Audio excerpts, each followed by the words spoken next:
What really stood out to me, man, from watching your highlight video is just how hard you play off the edge, especially if you're coming off unblocked, plays going away. You check first, do your reads, boom, make sure your quarterback done got the ball, and you're screaming down the line of scrimmage making that tackle. That just shows your effort and how hard you play. When somebody's coming to get you, or kick you out, you stand your ground, you take it, and that just shows just the motor you've got. All right, so keep playing with that. Now, my suggestions for your highlight video are the following. Okay, the first thing is an information slide at the very beginning. The best way to go about this is to go on Canva. All right, you'll go to one of their, do a slide. It's Canva's free. Okay, you'll go on there, you'll do a slide, and on this slide you'll put the information of school name, or excuse me, name, school, graduation year, position, height and weight, X account, email, and phone number. All right, you put all that on the left, put a picture of you on the right, and download that and upload that to the very first thing on your video. Okay, and the reason we want to do this is for a few reasons. Okay, that way all the information is in one location. All right, I know you've got stuff on your X account there, and they can see that, but that way they don't have to, okay, I got to come out of full screen on this video to see what I need to see, information, everything else. It's all boom, right there. All right, first thing that pop up. All right, that just kind of helps them have that. Now, with getting that information, say your X account and your phone number, how can they get in contact with you? If they have to go search for that information, okay, and with how short and valuable college coach's time is, if they have to go do that, and personally I've been there, I have to pass on that kid because they don't have the time to be able to go do that stuff. Okay, so try to make it as easy as for them as possible is what we're trying to do. All right, next, removing play / non highlights. All right, and this is more anything that doesn't showcase your strengths or doesn't transfer to the next level as much. All right, let's say you're a 10 on a coach's board. We take a couple plays out, play here and there, or whatever, helps us move that needle to where now maybe we're a 5 or a 3 or 2 on a coach's board. Okay, so just being able to do that just kind of helps out in that scenario. Now, be able to show you some examples here. All right, one is at the 133 mark. All right, and the reason being on this, okay, is just for the fact of this. Okay, I want to tell you first and foremost with these plays, they're not bad plays, but just kind of compared to some of your other plays. All right, so like you see here, okay, when we take this kick out here, we don't take it as strong. Okay, we kind of get knocked back a little bit, but we kind of fall to our knees on the tackle. All right, compared to your other tackles with how physical and violent you were, this one doesn't show that as much. All right, so let's take that one out. Okay, now. Then your next one is at the 223 mark, and that one just you're a little bit slower off the ball, so that's kind of why I would take that one out there. All right, now to give you an example of going to the next thing of removing captions, okay, and right here where it says to wait for it, right there, okay, we want to take those out, and I've got all those on here, and it's more the spot shadow, okay, so you just need to change your spot shadow more than the caption or anything. And the reason we want to do that, like we take out the captions, we take out music, we make sure there's no background sound, is because we don't have anything that's going to distract that college recruiter from watching our film.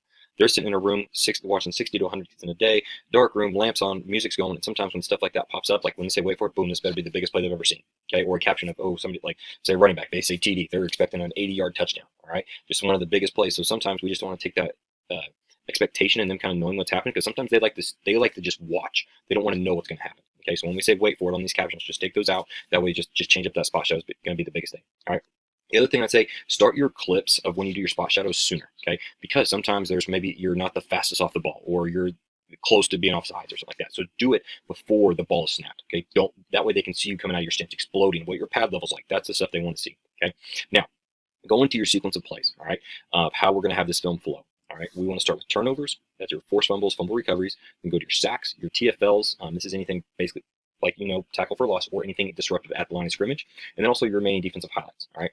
And these are more plays that are not necessarily the statistical of your turnover, sacks, or TFLs, but still things that showcase what you can do well. Okay. And within each of these sections, we want to put your best play to start each section. Okay. We want to capture that coach's attention and keep him watching early. Like I said, he's watching 60 to 100 kids in a day. Within a minute, if he does not see something, he's going to move on. So we got to put all those clips, our best clips first. That's why they like seeing turnovers. They like seeing sacks and the TFLs. That's what they want to see. All right. So we got to make sure we get that stuff up there. Now, these ones here I've got listed are the timestamps of what I would go off of. Okay, to start each section. Within each section, you want to have your best 3 to 5, maybe 6 clips, depending on how other ones are. If we've only got 1 or 2 for one section, that means others can have another. Okay, because within your film, just like where you're at, you're pretty dang good on the timing. You only want to be 3, 4, 5 minutes in your whole highlight video. Okay, so having those sections where they need to be will really help out. Now, to go over these plays, all right, so the 4-second mark here, all right, change that caption there, okay, the spot shadow, boom, big hit, knocks it right to the guy right over here, your teammate, all right, makes a big play off of that. That's a great job there, great effort. That's the effort we're talking about, what coaches want to see.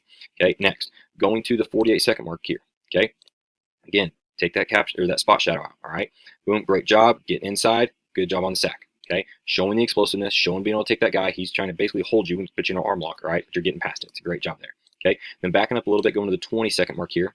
Okay, great job, ripping, boom, getting in on it. All right, it's a great job showing your speed, showing the edge. Just keep working on that bend there. Okay, just keep working on that bend. The tackle had no chance on you because of how quick you were getting by. All right, next, going to the 111 mark. All right, back up here just a hair right here. Boom. All right, okay, great job with this TFL.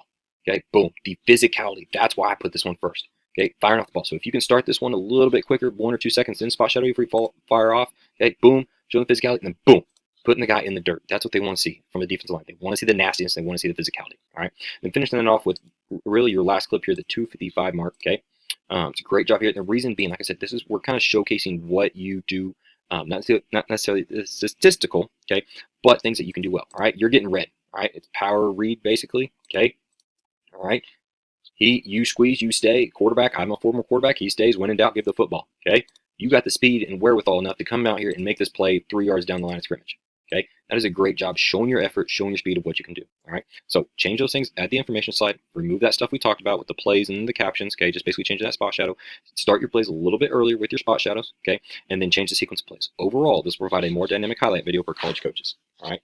Now, after going over the game film feedback, let's take a look at what divisions you should target. I'm basing this off of the most recent highlight video, which is exactly what college coaches are going to do. All right, and where the athlete can receive a scholarship right now. And one thing I want you to understand is that this is a current evaluation off of this film we just went over. Okay, this is opposed to being a projected evaluation. Okay, so this is based on a few criteria. First thing is your graduation year. You still have a couple years, but use this as your advantage. You're getting the ball rolling of how you need to make your highlight video, how you're going to need to communicate to these coaches. Okay, use this to your advantage. All right. Next, what a D-line coach is really going to look at, they're going to look at your size, your foot speed, your flexibility, and your power and strength. Okay. Now, with that being said, the levels you should look at today for a scholarship are the upper D3 to lower to mid NAIA schools. All right. Now, you may start getting interest from these schools, but possibly not just because of the graduation year. Okay. But with that being said, how can we go attack this thing and get the ball rolling for them? All right. Because you can start this communication process even without them reaching out to you. You can start emailing them. You can start calling them. Okay. You need to start getting your name out there through social media. Make sure you're following these coaches on X. Make sure you're DMing them your updated highlight video. All right, you've got it on here on X. Boom, send it to them. Coach, updated highlight video. Here you go. All right. Make sure you're marketing and branding yourself in the correct way, doing things on and off the field in the right way. All right. Now, here's the big thing. The reason we want to be doing all this stuff, sending it to them and everything else, is because we need to know which coaches like our video, whether or not they do or don't, because that's going to help us determine where we're going to go for camp. All right. Because you got prospect camps coming up. We want to go to these coaches that want us to come to their program. Okay. When sometimes you go to these mega camps, there's 1,000 kids out there. And as a coach, when I've been there and you get a 40-page piece of paper with 1,000 kids' name on it, it's hard to watch all these kids and get certain things and develop relationships and stuff like that. And I've been at ones where it's just been our school individually. You develop a tighter knit, you can coach a little bit better, see how this kid reacts to your coaching, see how it translates to his video, okay? Because that's what that's all about, is the relationships. Because when you go to these camps, you can introduce yourself to those coaches, okay? You can start to build that relationship. So we start putting our money into a better situation and where we're making sure we're going to the right camps. All right. Because when you attend those camps, you make those connections. When you send them that midseason highlight, they're going to have their relationship and know who they're watching. Like I said, they're going to see that stuff translate. So here's the deal. How can we also go attack these levels and get better? Okay. My suggestion to improve your game that translates to college football and possibly a higher division are the following. First thing is strength and power. Okay. Hitting the weight room with the strength training, but making sure we're adding good weight to your frame. Okay. You've got to be able to explode out of that stance. Okay. You've got to be able to showcase that functional strength and power on your film. Bull rush. Okay. Boom. Driving the guy back. Okay, just showing that strength, showing that power, not getting driven back when we're getting kicked out. All right. Next, working on your flexibility. This is pre and post training stretching. Okay, if you guys don't do it as a team, do it on your own. This is going to help improve that pad level against the run of the pass, because that's what they're looking at. That's why I want you to back up those when you do those spot shadows. Okay, because they want to see you fire out. They pay attention to that stuff. Okay. Now, but here's the deal with the flexibility. This is going to help prevent injury. Okay, because your best ability is your availability. If you're injured and dinged up, okay, or something like that, if you're dinged up, nicked up in high school, that's going to hurt your chances of video. That's going to hurt your chances of then getting offers. Okay, but then you go to the college ranks. Now, if you're dinged up and nicked up in college, that hurts your chances on the depth chart. Okay, so got to make sure we're taking care of our body. Foot speed, working on dot drills, ladder drills. Okay, you got to be the fastest and the first off the snap. Like I said, there was one take out because you were the last one off the snap. All right, but those precious little seconds, you understand as a defense lineman, makes a huge difference. They say it's about a game of inches, but it's all about timing too. Okay, the 1 second difference makes a big deal. Beating the O-line with that first step provides that huge advantage. Okay, next, continue to develop the D-line technique. Okay, working on showcasing block destruction. Got to be able to shed the one-on-one blocks. You're getting double teamed. How are you going to demonstrate that? How do you stop a double team? All right, and it also comes back to the fundamentals of your stance, your footwork, and your hand accuracy. Starting from the ground up. Okay, always working on fundamentals. I do it in the pros, so we should be able to do it too. All right, you got to have the ability to reset the line of scrimmage. Coaches are looking for those guys who are going to. You're either going to reset the line of scrimmage downfield, so you're getting pushed back, or you're going to reset it in the backfield. Okay, and you got to understand you're going to work on these details all the time in college drills. Okay, so if you've got a good development on them, you're already working on them. Okay, that's going to help you on the depth chart later because the coaches are going to see you improving. All right, but these improvements are what a D-line college coach will look at. So double down, do all these things, hit it hard, and if it translates to your video, this can help you level up your evaluation and possibly have an opportunity at that upper NAIA level. All right, but Dylan, at the end of the day, man, everything's going to come down to your individual work, your outreach, as well as your marketing on social media. Okay, that's going to be huge for you with the position you're in with the graduation year right now. Okay, and your relationship building with college coaches. The great thing is you're getting a head start on it, so start developing them now because they're huge in college. All right, which is why the next step is your athlete interview, where you're going to get an interview with the coach and get coached on your communication and your interviewing skills, which is critical for the conversations you're about to start having with college coaches. So make sure you watch the video beforehand and be ready to go. If you have any questions, we'll be able to answer them at the end of the interview.